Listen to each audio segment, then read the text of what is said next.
பிரியமானவர்களே, ஆண்டவரும் இரட்சகருமாகிய இயேசு கிறிஸ்துவின் நாமத்தினாலே இந்த நாளின் தியான நேர நிகழ்ச்சிக்கு உங்களை அன்போடு கூட அழைக்கின்றேன். கிறிஸ்தவ வாழ்வு என்பது தேவனோடு உறவு கொள்ளுகிற ஒரு வாழ்க்கை. ஏனெனில் நம்முடைய தேவன் ஜீவன் உள்ளவர், அவர் ஜீவிக்கின்றவர்.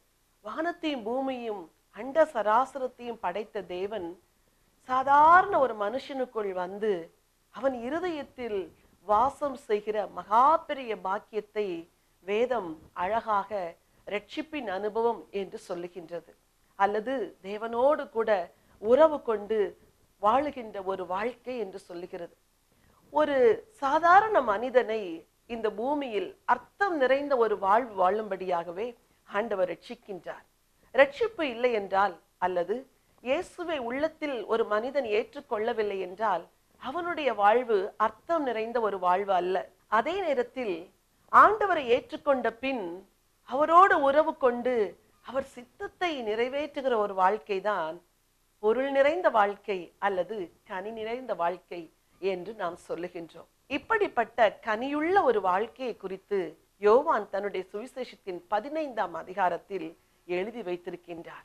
1வது வசனத்திலிருந்து 11வது வசனம் வரைக்கும் பல காரியங்களை, கனியுள்ள ஒரு வாழ்க்கையை குறித்த பல காரியங்களை இந்த வசனத்திலே நாம் பார்க்கின்றோம். சில வசனங்களை உங்களுக்காக நான் வாசிக்க விரும்புகின்றேன். வசனம் 1, நான் மெய்யான திராட்சை செடி, என் பிதா திராட்சை தோட்டக்காரர். என்னில் கனி கொடாதிருக்கிற கொடி எதுவோ அதை அவர் அறுத்து போடுகிறார். கனி கொடுக்கிற கொடி எதுவோ அது அதிக கனிகளை கொடுக்கும்படி அதை சுத்தம் பண்ணுகிறார். நான் உங்களுக்கு சொன்ன உபதேசத்தினாலே நீங்கள் இப்பொழுதே சுத்தமாயிருக்கிறீர்கள். வசனம் 1 சொல்லுகிறது, என் பிதா திராட்சை தோட்டக்காரர். ஆண்டவராகிய இயேசு கிறிஸ்து திராட்சை செடி, நாம் எல்லாரும் அவருடைய கொடிகள். திராட்சை தோட்டக்காரராகிய பிதா கிறிஸ்துவாகிய திராட்சை செடியில் கொடிகளாகி நம்மை இணைத்திருக்கிறார்.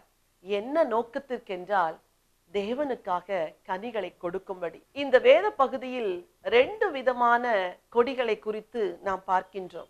ஒன்று கனி கொடுக்கின்ற கொடி, மற்றொன்று கனி கொடாத கொடி. கனி கொடுக்கிற கொடியை இன்னும் அதிகமான கனி கொடுக்க என்னவெல்லாம் செய்ய வேண்டுமோ பிதா அவற்றையெல்லாம் செய்கின்றாராம். அதிக கனிகளை கொடுக்கும்படி சுத்தம் பண்ணுகிறார் என்று வசனம் சொல்லுகின்றது. அப்படி என்றால் ஒரு கொடி அல்லது ஒரு செடி கனியை கொடுக்க வேண்டும் என்றால் முதலாவது அதற்கு சுத்திகரிப்பு தேவையா இருக்கிறது. திராட்சை செடியை பண்படுத்துகிறவர்கள் அதில் உள்ள கிளைகளை எல்லாம் நறுக்கி அதில் உள்ள எல்லா தேவையற்ற கொடிகளை எல்லாம் வெட்டி போட்டுவிட்டு அதிக கனிகளை கொடுக்கும்படி சுத்தம் செய்வார்கள். சுத்தம் செய்யப்படாத எந்த ஒரு திராட்சை செடியும் அதிக கனிகளை கொடுப்பது இல்லை. ஆண்டவர் இங்கே சொல்லுகிறார், என் உபதேசத்தினால் நீங்கள் சுத்தமாயிருக்கிறீர்கள் என்று.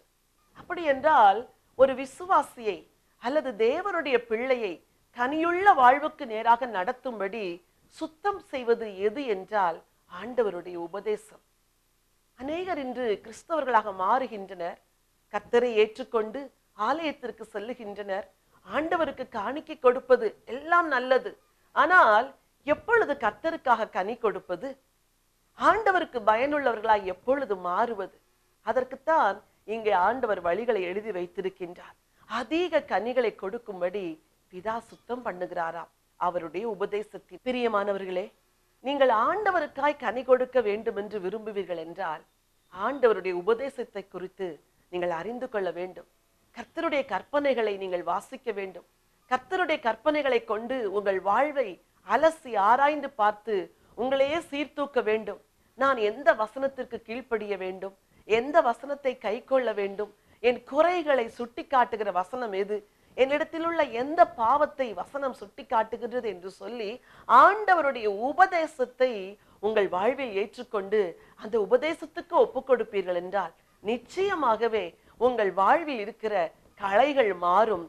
தேவையற்ற கிளைகளை அவர் நறுக்கி போடுவார். நீங்கள் ஆண்டவருக்காக கனி கொடுக்கிறவர்களாய் மாறுவீர்கள் என்பதில் எந்தவித சந்தேகமும் இல்லை.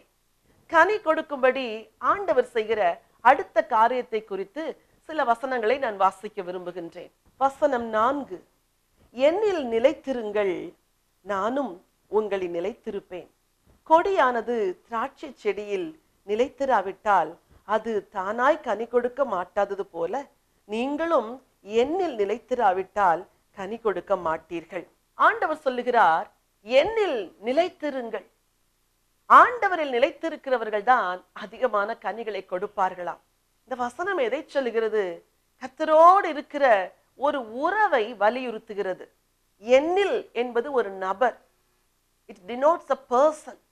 சோ கிறிஸ்தவ வாழ்வு என்பது ஜீவனுள்ள ஒரு தேவனோடு கொண்டிருக்கிற உறவை குறிக்கின்றது.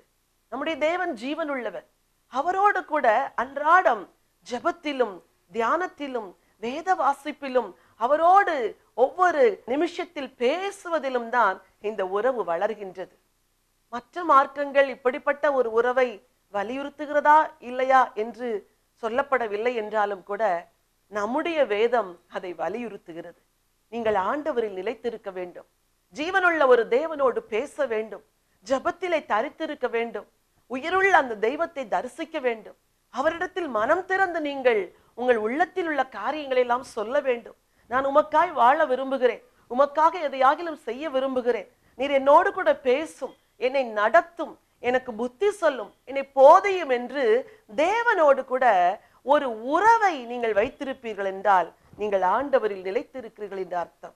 என் வார்த்தையை கேட்டுக்கொண்டிருக்கிற உங்களை பார்த்து நான் கேட்கின்றேன், நன்றாக தேவனோடு மனம் திறந்து நீங்கள் பேசி எத்தனை நாட்களாகிறது?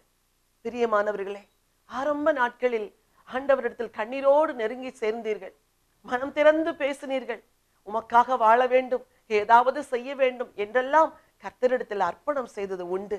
அந்த நாட்களில் நீங்கள் ஆண்டவருக்குள் நிலைத்திருந்தீர்கள். ஆனால் இன்றைக்கு அந்த உறவிலே ஏதோ ஒரு இடைவெளி, அந்த இடைவெளியை சரிப்படுத்தும்படியாகத்தான் தேவன் உங்களோடு கூட பேசிக் கொண்டிருக்கிறார். அவருக்குள் இருக்கிற ஒரு தாகம் என்ன தெரியுமா? தன் பிள்ளைகள் தன்னோடு உறவு கொள்ள வேண்டும், தன்னில் நிலைத்திருக்க வேண்டும் என்று. இன்றைக்கு ஆண்டவரிடத்தில் மனம் வருந்தி மன்னிப்பு கேளுங்கள். என் வார்த்தையை கேட்டுக்கொண்டிருக்கிற வாலிப மகனே, உனக்கும் உன்னை நேசிக்கிற ஆண்டவருக்கும் இடையே இருக்கிற உறவு எப்படி இருக்கின்றது? அன்பான வாலிப மகளே, எத்தனையோ பேரை பிரியப்படுத்துவதற்கு நீ நேரம் எடுக்கிறாய், எத்தனையோ பேரோடு பேசுவதற்கு உன் சமயங்களை நீ ஒதுக்கி கொள்ளுகிறாய். ஆனால் உன்னை நேசிக்கின்ற உன் ஆண்டவரிடத்தில் மனம் திறந்து பேசும்படி நீ எடுத்துக்கொள்ளுகிற நேரம் எவ்வளவு? அப்பா, நான் உம்மை நேசிக்கிறேன், உம்மிலே பிரியமா இருக்கிறேன், நீர்தான் எனக்கு வேண்டும் என்று ஆசையாய் நீ தேவனோடு பேசி எத்தனை நாட்கள் ஆகிறது? இன்றைக்கு ஒரு தீர்மானம் எடுங்கள், என்னில் நிலைத்திருங்கள், அப்பொழுது மிகுந்த கனிகளை கொடுப்பீர். அது மாத்திரமல்ல, இரண்டாவதாக வசனம் 7 இன்னொரு காரியத்தில் நிலைத்திருக்கும்படி நமக்கு போதிக்கின்றது. வசனம் 7, நீங்கள் என்னிலும் என் வார்த்தைகள் உங்களிலும் நிலைத்திருந்தால் நீங்கள் கேட்டுக்கொள்வது எதுவோ அது உங்களுக்கு செய்யப்படும். என்ன ஒரு அழகான வசனம் பாருங்கள். நீங்கள் என்னிலும் என் வார்த்தை உங்களிலும் நிலைத்திருந்தால். கிறிஸ்தவ வாழ்வின் மிக முக்கியமான கனப்படுத்தப்படக்கூடிய ஒரு காரியம் எதுவென்றால் தேவனுடைய வார்த்தை. ஆதியிலே வார்த்தை இருந்தது, அந்த வார்த்தை மாம்சமாயிற்று, கிருபையினாலும் சத்தியத்தினாலும் நிறைந்தவராய் அவர் நம்மோடு கூட வாசம் பண்ணினார் என்று சொல்லி வேதம் சொல்லுகிறதே. அந்த வார்த்தை கிறிஸ்து, கிறிஸ்து தான் வார்த்தை. எழுதப்பட்ட தேவனுடைய இந்த ஜீவனுள்ள வார்த்தைகள் உங்கள் இருதயத்திலே நிலைத்திருக்க வேண்டும். அதற்கு என்ன பண்ண வேண்டும்? ஒவ்வொரு நாளும் தேவனுடைய வசனத்தை தியானிக்க நீங்கள் ஒரு குறிப்பிட்ட நேரத்தை ஒதுக்க வேண்டும். இன்னைக்கு எத்தனையோ கிறிஸ்தவ குடும்பங்களிலே தகப்பனுக்கும் தாய்க்கும் பிள்ளைகளுக்கும் வேதத்தை வாசிப்பதற்கு நேரம் கிடைப்பதில்லை. ஓடி ஓடி உழைக்கிறார்கள், ஓடி ஓடி படிக்கிறார்கள், ஓடி ஓடி சம்பாதிக்கிறார்கள், உலகத்துக்காக தங்கள் பலனை நேரத்தை செலவழிக்கிறார்கள். ஆனால் கடவுளுடைய வார்த்தை வாசிப்பதற்கு அவர்களுக்கு நேரம் இல்லை. நீங்கள் தேவனுடைய வார்த்தையோடு கூட தொடர்ந்தேர்ச்சியாய் அனுதினமும் ஐக்கியம் இல்லாது போவீர்கள் என்றால் சில நாட்களுக்கு பிறகு வசனத்தை வாசிப்பதற்கு உங்களுக்கு வாஞ்சை வராது. ஏனெனில் வேதம் சொல்லுகிறது, ஆண்டவருடைய வார்த்தை நமக்கு ஜீவனாயிருக்கிறது என்று. இந்த ஜீவன் தேவனிடத்திலிருந்து ஒவ்வொரு நாளும் நமக்குள் கடந்து வர வேண்டும். சில நாட்கள் வேதத்தை படித்துவிட்டு பின்பு வேதத்தை வாசிப்பதை நிறுத்துவீர்கள் என்றால் உங்களுக்குள் ஜீவன் குறைந்து கொண்டே வருகிறது என்று அர்த்தம். மரித்து போகிற நிலைமையில் இருக்கிற ஒரு பிணியாளியுடைய நாடி துடிப்பு எப்படி குறைந்து கொண்டே போகிறதோ அதே போல தேவனோடு உள்ள உறவிலே உங்களுக்கு விரிசல் வரும் என்றால், அல்லது தேவனுடைய வார்த்தையை நீங்கள் சீராக வாசித்து தியானிக்கவில்லை என்றால் உங்களுக்குள் இருக்கிற ஜீவன், தேவனுடைய ஜீவன் குறைவது நிச்சயம். ஆகவேதான் இங்க ஆண்டவர் சொன்னார், என் வார்த்தைகளில் நிலைத்திருங்கள் என்று. என் வார்த்தையை கேட்டுக்கொண்டிருக்கிற உங்கள் ஒவ்வொருவருக்கும் இன்றைக்கு நான் சொல்லுகிற மிக முக்கியமான ஒரு ஆலோசனை, அன்றாடம் வேதத்தை வாசியுங்கள், அன்றாடம் வேதத்தை தியானியுங்கள், வேத வசனத்தை மனதிலே பதியுங்கள். வாலிப பிள்ளைகளை, சிறு பிள்ளைகளை, வசனத்தை இளம் வயதிலேயே நீங்கள் மனனம் செய்வீர்கள் என்றால் அது உங்களுக்கு ஜீவனாய் இருக்கிறது, அது உங்களுக்கு பலனாய் இருக்கிறது. அந்த வசனம் உங்களை வாழ வைக்கும், உங்களை ஆசீர்வதிக்கும். என்னிலே நிலைத்திருங்கள், என் வார்த்தையிலே நிலைத்திருங்கள். மூன்றாவதாக 9வது வசனம் இன்னொரு காரியத்தை சொல்லுகின்றது. வசனம் 9, பிதா என்னில் அன்பாய் இருக்கிறது போல நானும் உங்களில் அன்பாய் இருக்கிறேன், என்னுடைய அன்பிலே நிலைத்திருங்கள். ஆண்டவர் சொல்லுகிறார், என்னுடைய அன்பிலே நிலைத்திருங்கள். அன்பை சொல்லுகிற ஒரு மார்க்கமும், அன்பை வலியுறுத்துகிற ஒரே ஒரு மார்க்கம் கிறிஸ்தவ மார்க்கம் தான். ஆண்டவர் இயேசு சொன்னார், உன்னை ஒருவன் வலது கன்னத்தில் அறைந்தால் இடது கன்னத்தை திருப்பி கொடு, 1 மைல் தூரம் உன்னை என்னோடு கூட வா என்று பலவந்தம் பண்ணுகிறவனோடு நீ 2 மைல் தூரம் போ என்றார். ஆண்டவர் இயேசு ஒரு அன்பின் மார்க்கத்தை உலகத்திற்கு கொடுக்க வந்தார். அவர் அது நிமித்தமே தன்னுடைய ஜீவனை சிலுவையிலே கொடுத்து தன்னுடைய ரத்தத்தை சிந்தி தன் அன்பை வெளிப்படுத்தினார். உலகத்தில் உள்ள எல்லா மனுமக்களும் தேவனால் தண்டிக்கப்பட வேண்டியவர்கள், ஆனால் அத்தனை பேருடைய தண்டனையும் இயேசு தன்மேல் ஏற்றுக்கொண்டார். காரணம் என்ன தெரியுமா? அன்பு. இந்த அன்புதான் சொல்லுகிறது, என்னுடைய அன்பிலே நிலைத்திருங்கள். அன்பிலே எப்படி நிலைத்திருப்பது என்று அதே வேத பகுதியில் மற்றொரு வசனம் சொல்லுகிறது. வசனம் 10, நான் என் பிதாவின் கற்பனைகளை கைக்கொண்டு அவருடைய அன்பிலே நிலைத்திருக்கிறது போல நீங்களும் என் கற்பனைகளை கைக்கொண்டிருந்தால் என்னுடைய அன்பிலே நிலைத்திருப்பீர்கள். ஆண்டவரை நேசிக்கிறேன், அன்பா இருக்கிறேன் என்று பலரும் சொல்லுகிறார்கள். ஆனால் அந்த அன்புக்கு இலக்கணம் இங்கே சொல்லப்பட்டிருக்கிறது. நீங்கள் மெய்யாகவே என்னில் அன்பா இருப்பீர்கள் என்றால் என்னுடைய கற்பனைகளை கை கொள்ளுங்கள். தேவனை நேசிக்கிறவர்கள் கற்பனைகளை கை கொள்ளுவார்கள். ஆகவேதான் சங்கீதக்காரனாகிய தாவீது தன்னுடைய சங்கீதம் முழுவதிலும் அருமையாய் எழுதி வைத்திருக்கிறார், ஆண்டவரே உம்முடைய வேதம் அதுவே என்னுடைய வாஞ்சை, இரவும் பகலும் என்னுடைய தியானம். உம்முடைய கற்பனைகளை மனிதர்கள் கை கொள்ளாத போது என் கண்களிலிருந்து கண்ணீர் தாரை தாரையாய் ஓடுகிறது என்று எழுதி வைக்கிறார். ஏன் தெரியுமா? ஆண்டவரை நேசிக்கிற அந்த இருதயம் ஆண்டவருடைய கற்பனைகளின் மேல் நேசம் கொண்டபடினால்தான் அப்படி எழுதி வைத்தார். நீங்கள் கர்த்தரில் நிலைத்திருங்கள், கர்த்தருடைய வார்த்தையை நிலைத்திருங்கள், அவருடைய அன்பிலே நிலைத்திருங்கள். இந்த 3 காரியத்தையும் செய்யும் பொழுது நிச்சயமாகவே மிகுந்த கனிகளை கொடுப்பீர்கள்.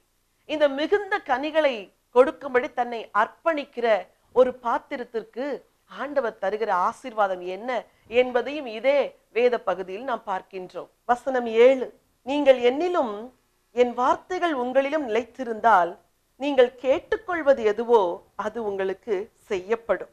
வசனம் 8, நீங்கள் மிகுந்த கனிகளை கொடுப்பதினால் என் பிதா மகிமைப்படுவார், எனக்கும் சீஷராயிருப்பீர்கள். வசனம் 11, என்னுடைய சந்தோஷம் உங்களை நிலைத்திருக்கும்படிக்கும் உங்கள் சந்தோஷம் நிறைவாயிருக்கும்படிக்கும் இவைகளை உங்களுக்கு சொன்னேன். ஆண்டவரில் நிலைத்திருக்கிறவர்களுக்கு ஆண்டவர் கொடுக்கிற ஆசீர்வாதத்தை பாருங்கள்.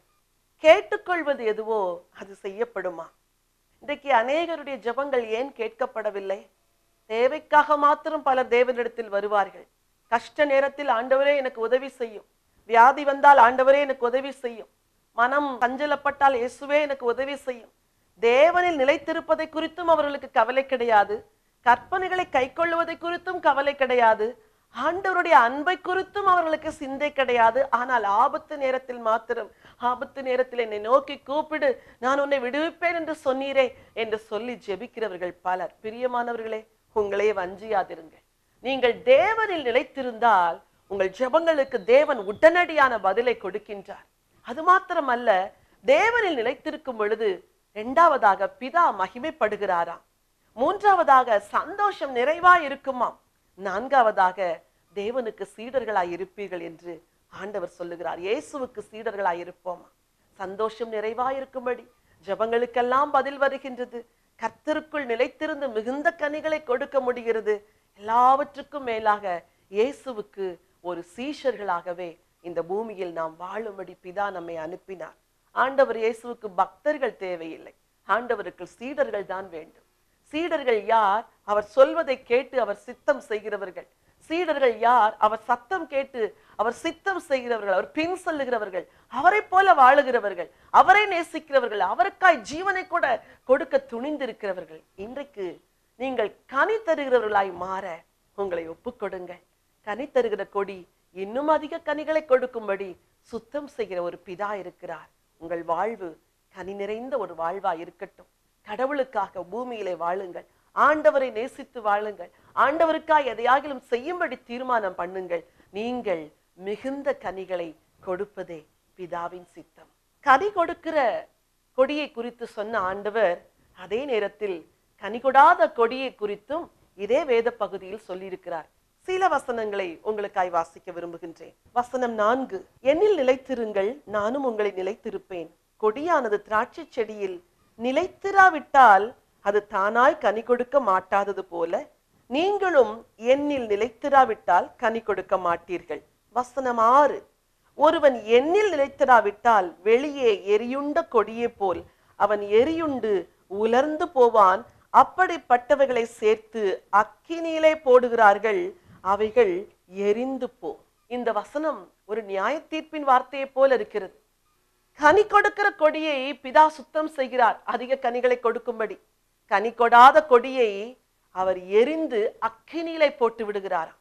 என் அன்புக்குரியவர்களே, தேவன் கூறிய இந்த ஜீவனுள்ள வார்த்தைகளை உங்களுக்கு சொல்லும்படிதான் இன்றைக்கு உங்களோடு கூட நான் பேசிக் கொண்டிருக்கிறேன். நீங்கள் ஆண்டவருக்கு கனி தரவில்லை என்றால் கனி கொடாத கொடியை என்ன செய்வாராம்? வெளியே வெட்டி எரியுண்டு போம் என்று சொல்லியிருக்கிறது. அப்படி இல்லை என்றால் அவைகளை எல்லாம் சேர்த்து அக்கினியிலே போட்டு விடுவார்கள். அக்கினி என்பது நரகத்தை குறிக்கும். ஆண்டவருக்கு பயனற்ற கொடிகள் செடியில இருந்து என்ன பிரயோஜனம்?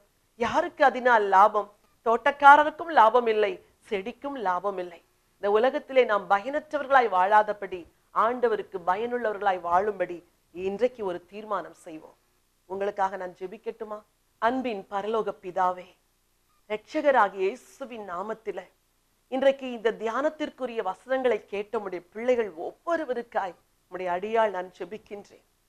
கனி கொடாத கொடி எதுவோ அதை வெட்டி அக்கினியிலே போட்டு விடுகிற தேவன் அல்லவா? கனி கொடுக்கிற கொடியை அதிக கனி கொடுக்கும்படி சுத்தம் பண்ணுகிற தேவன் அல்லவா நீர்? உம்முடைய பிள்ளைகள் இன்றைக்கு உமக்காய் கனி கொடுக்கும்படி அவர்கள் வாழ்க்கையை பரிசுத்தப்படுத்துவீராக. உம்மிலே நிலைத்திருக்க உதவி செய்வீராக. உமக்காய் வாழ உதவி செய்வீராக. உம்முடைய சித்தம் செய்ய உதவி செய்யும். உம்முடைய பிரமாணங்களை கைக்கொள்ள உதவி செய்யும். உம்முடைய கற்பனைகளை வாசித்து தியானித்து கைக்கொள்ளும்படி உம்முடைய பிள்ளைகளுக்கு நீர் அனுக்கிரகம் செய்யும்படி ஜெபிக்கின்றேன். இந்த உலகத்திலே பயனற்றவர்களாய் வாழாதபடி ஆண்டவருக்காய் பயனுள்ளவர்களாய் வாழ உதவி செய்யுங்க. என் செய்தியை கேட்டுக்கொண்டிருக்கிற வாலிப பிள்ளைகள் உமக்கு பயனுள்ளவர்களாய் மாறுவார்களாக. ஆண்டவரே, உம்முடைய உபதேசத்தினால் அவருடைய ஜீவியத்தை சுத்தம் செய்வீராக, பரிசுத்தப்படுத்துவீராக. உமக்கு சீஷர்களாய் மாறும்படி அவர்களை முத்திரை போடும்படியா ஜெபிக்கிறேன். வரும் நாட்களில் இந்த தேசத்தில் உமக்கு ஜீவனுள்ள சாட்சியாய் மாறும்படி உம்முடைய வலது கரத்தை நீட்டி அவர்களை ஆசீர்வதிப்பீராக. என் வார்த்தையை கேட்டுக்கொண்டிருக்கிற சிறு பிள்ளைகளுக்காய் ஜெபிக்கின்றேன். ஆண்டவரே, இந்த வசனங்களை புரிந்து கொண்டார்களோ இல்லையோ, அவர்கள் இருதயத்திற்குள் ஒரு தெய்வீக அன்பை ஊற்றி விடுவீராக. இன்னும் உம்மை நேசித்து உம்மை பின்பற்றும்படி அவர்களுக்கு அனுக்கிரகம் செய்ய வேண்டும் என்று ஜெபிக்கிறேன். இந்த பெற்றோரை ஆசீர்வதியும். இந்த குடும்பம் முழுவதும் ஆண்டவரே உமக்கு கனி தருகிற ஒரு திராட்சை தோட்டமாய் மாற வேண்டும் என்று சொல்லி நான் ஜெபிக்கின்றேன். கர்த்தர் அப்படி செய்கிறதற்காய் ஸ்தோத்திரம். ஆசீர்வதியும், வழி நடத்தும். மீட்பெரும் இரட்சகருமாம் இயேசு கிறிஸ்துவின் நாமத்தில் ஜெபிக்கிறேன் ஜீவனுள்ள நல்ல பிதாவே, ஆமென். இயேசுவின் இயக்கம் என்ற ஊழியம் இயேசுவின் அன்பையும் இயேசுவின் வார்த்தையையும் பூமியின் கடைசி மனிதனுக்கும் கொண்டு செல்ல வேண்டும் என்ற தரிசனத்தோடு ஸ்தாபிக்கப்பட்டதாகும். சகோதரர் டாக்டர் ஆண்ட்ரூ தேவ், சகோதரி டாக்டர் ஜெயராணி ஆண்ட்ரூ தேவ் குடும்பமாய் செய்து வரும் இவ்வூழியங்களின் மூலம் நற்செய்தி கூட்டங்கள், எழுப்புதல் முகாம், குடும்ப முகாம், வாலிபர் ஊழியங்கள், பெண்கள் ஊழியங்கள், சிட்டிலைட் ஜெபக்குழுக்கள், புத்தக ஊழியம், ஒளி நாடாக்கள், மருத்துவ சேவை, இவைகளோடு வேதாகம பயிற்சி கல்லூரி என 10 வகை ஊழியங்கள் இவ்வியக்கத்தின் மூலம் நடைபெற்று வருகின்றன. இந்த நிகழ்ச்சியின் மூலம் நீங்கள் பெற்ற ஆசீர்வாதங்களை எங்களுக்கு தெரியப்படுத்துங்கள். இந்த ஊழியத்தை உங்கள் ஜெபங்களாலும் காணிக்கைகளாலும் தாங்குங்கள். நீங்கள் எங்களோடு தொடர்பு கொள்ள வேண்டிய முகவரி பைபிள் கால்ஸ் 4/557 வலையாபதி சாலை, Mogappair east, Chennai 37, India. Contact number 919244448080 918939397739. Our email ID biblecalls@gmail.com. Our website www.thejesusmission.in, www.biblecalls.com. இந்த ஊழியத்தை உங்கள் பொருளாலும் காணிக்கையாலும் தாங்க அன்போடு அழைக்கிறோம். எங்கள் வங்கி விவரம்: Bible calls, account number 189010001658, Axis Bank, Chennai 7, IFS code UTIB 0000189. எமது நிகழ்ச்சிகளை தொடர்ந்து பைபிள் டிவி வெப் டிவியிலும் காணத் தவறாதீர்கள். Website www.bibletv.tv. இறைவன் இயேசு உங்களை ஆசீர்வதித்து காப்பாராக.